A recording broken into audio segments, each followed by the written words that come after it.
everyone, welcome back to the Onyx lease series. I am in the studio today and I want to discuss how I would use previous knowledge of a piece to my advantage for the next year, following year, or even several years. The lease that I currently have, I have had for 3 years now, and so having those years of history has been super beneficial in making decisions for this coming year. Whether it pays off or not, I guess I'll find out, but I think just having that prior knowledge is really useful. It can be tough when you go into a new piece of property and you just have no clue where to begin or any information about it. You might not even know what deer are there or if any deer are there, so it can be a little bit overwhelming, and I totally understand that. So I kind of want to break down, now that I have previous knowledge of a piece, what I would do. So there's a few aspects to think about when you're breaking it down. The first one that I would say is there really is no information that beats boots on the ground information. When you're out there physically watching, seeing what happens. I mean, I have personally learned the most that way because, you know, trail cameras are great, but they can only tell you so much. They give you 2 seconds or a few seconds worth of information, and that can be super helpful, and that's the next topic, so we're gonna discuss that too. But there's nothing like really getting out there and seeing what's happening in real time. That being said, there's so many external factors that play into deer behavior, deer movement, and sometimes it can be difficult to really decipher those unless you have that previous knowledge. For example, there might be a buck who only lives on your property in late season, and he might not ever show up, never show face during the rut, never show face in summer. So there's a chance that he's coming to your property because maybe you're the only one with food in the area. So if you tend to see that deer who, you know, if luck has it, he doesn't get shot. If you tend to see that deer for 2-3 years in a row, there's a good chance he's gonna come back if he survives the following year because, you know, that's a pattern. So in-field observations are very important. And me personally, when I see certain things happening, I like to go on the map. I've got my map pulled up here, and what I'll do is I might go a little bit overboard compared to some people, but I really like to mark down a waypoint for every observation that I see.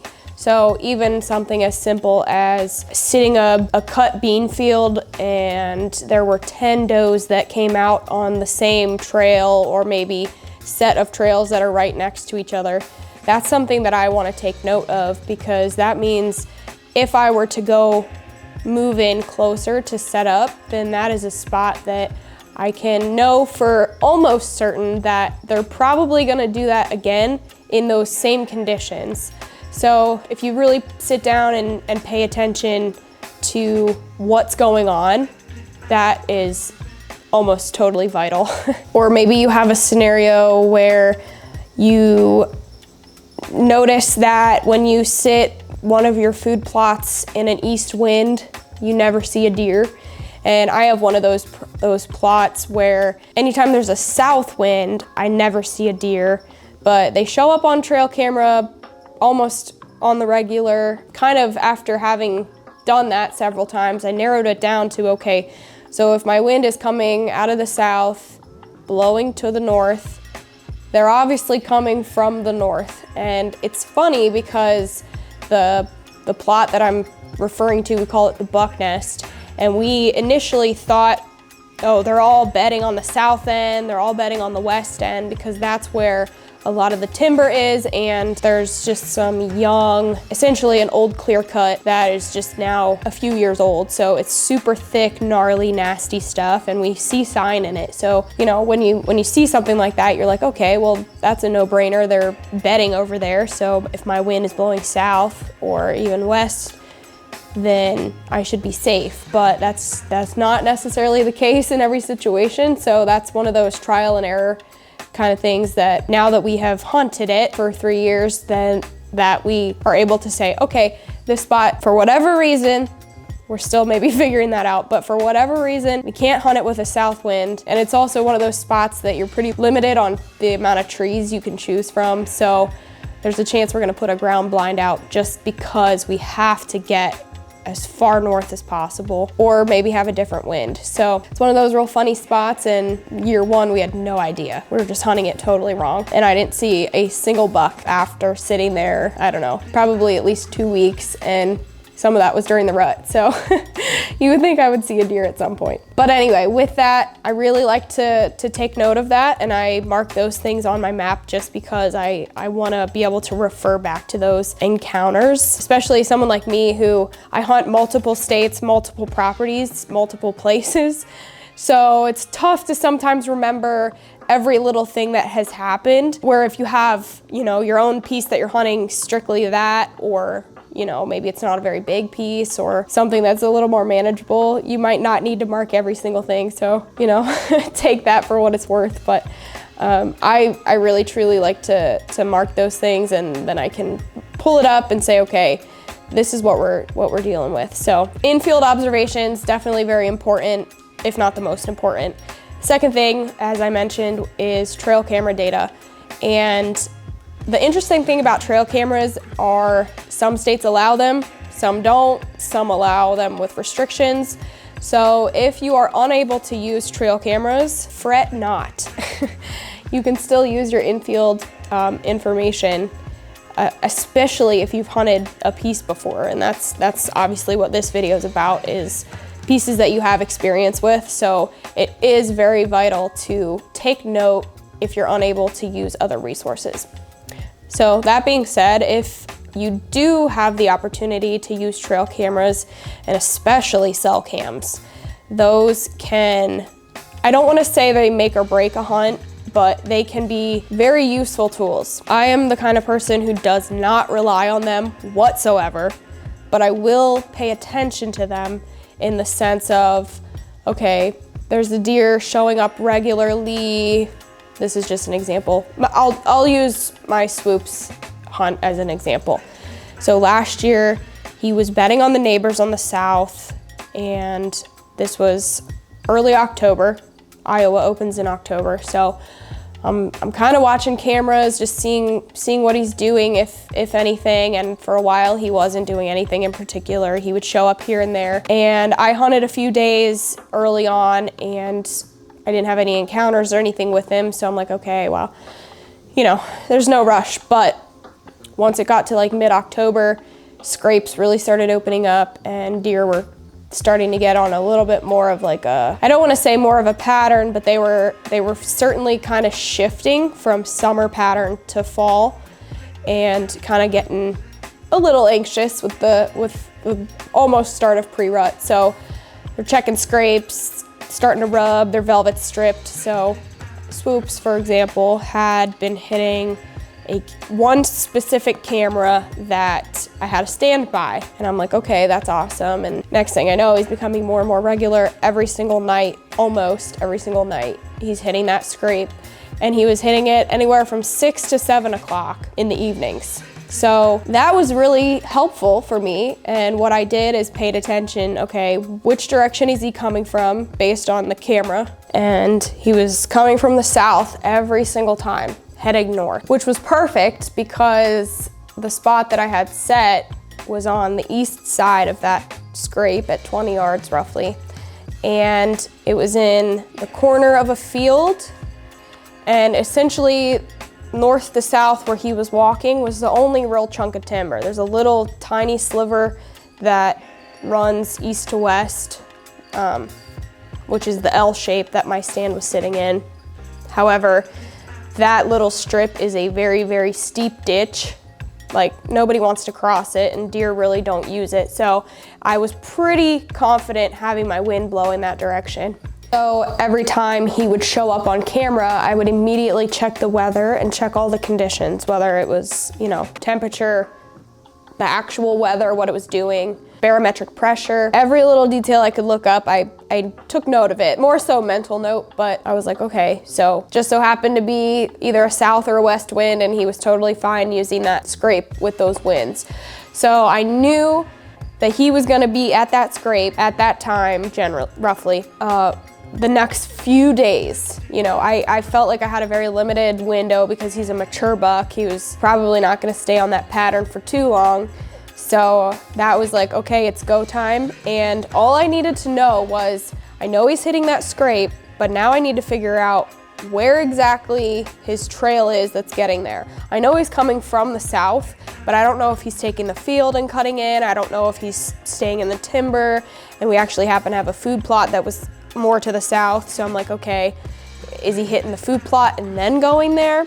So all these things, I just had question marks, but it allowed me to have that little teeny bit of extra information that I was like, okay, the pieces are starting to fit together. So trail cameras are really, really helpful in helping to figure out specific deer. If you're trying to target one specific deer, you can learn their behavior and patterns a little bit better with your observations too. So one thing led to the other, and I then used my real life experience and I did an observation sit and just stayed way far away, just enough that I could see the general area that I thought he was walking. And sure enough, he pops out same time, same thing, does exactly what I thought he was gonna do. He walked the field edge, cut down in, and went straight to that scrape. And as I'm sitting there, he shows up on camera. So that was really, really cool, because I was like, yes, like I got him. You know, it's never guaranteed till it fully comes together, but that was just like my aha moment of like, okay, that's what I thought, you know? So I ended up coming in the next day, and luckily I was able to get a shot on him, but that was really cool. But I had 2 years of prior experience with him, although I didn't really pay attention to him because he was a younger deer and there were other deer that were certainly shooters, and so he was just one that was kind of like in the back of my mind, but I was like, like if he shows up, cool, but I'm not gonna focus on him. And then I was able to use that trail camera data and say, okay, this is at least his home range where I can start to look for him, put a camera there, and sure enough, he starts showing up. So full circle was really, really cool. That's the first hunt that I really was able to do that. And then obviously be successful at the end. So that was like really awesome. Observation and trail camera data are really, really like key things when it comes to having prior knowledge of a piece. And then it just kind of boils down to basic general knowledge once you learn after several years, like, okay, you know, that hillside over there on the east is bedding, strictly bedding. I always see deer go in there, you know, maybe even hung a camera the last 2 years and they're literally bedding in front of the camera, super thick, nasty, gnarly stuff that you don't want to mess with. And that would just be something that is kind of in the back of your mind, like, okay, so if that's bedding, how can I set up appropriately with the right wind and the right conditions to hopefully catch a buck slipping in or out? Those are the kind of things that I will mark on the map and use my pins for, just to really put all those pieces together. I really like to organize my pins in a way that I color categorize based on a year. So each year is a different color for me. And that really helps me get historical information, even if it's the same exact spot. I will put the same scrape pin on the same scrape every year. And it might sound a little excessive, but when it comes to looking back and saying, okay, what did this specific buck, what did that Big Ten do last year? And what is he doing this year that's the same? And if you can really line those days up, you know, say October 15th, he's hitting that scrape at 6 p.m.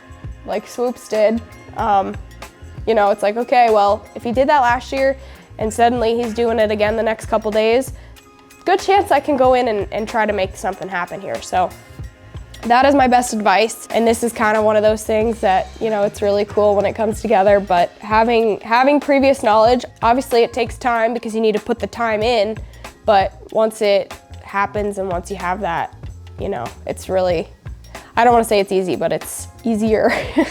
So yeah, that's my advice on hunting pieces that you have hunted in the past. You know, if you can just have that general knowledge of, oh, maybe I did see that deer do that, you know. if you keep track of those things, that can really, really help you, and hopefully that'll help you this year. But I'm hoping to do the same thing. I have a few that I have my eye on that I'm like, let's see what they do this year. So that is the previous knowledge video. So historical hunts are always very important. Every single sit is very important, regardless if you see something or not. And no knowledge is still knowledge. If nothing happens, if you see nothing during your sit, still pay attention to it, because then you're like, okay, I didn't see a single deer in this food plot with a south wind. Maybe my wind is blowing in the wrong direction. So then don't sit there next time with a south wind. Try a different wind. So, hope that helps you guys. Thank you, thank you. I will see you in the next one.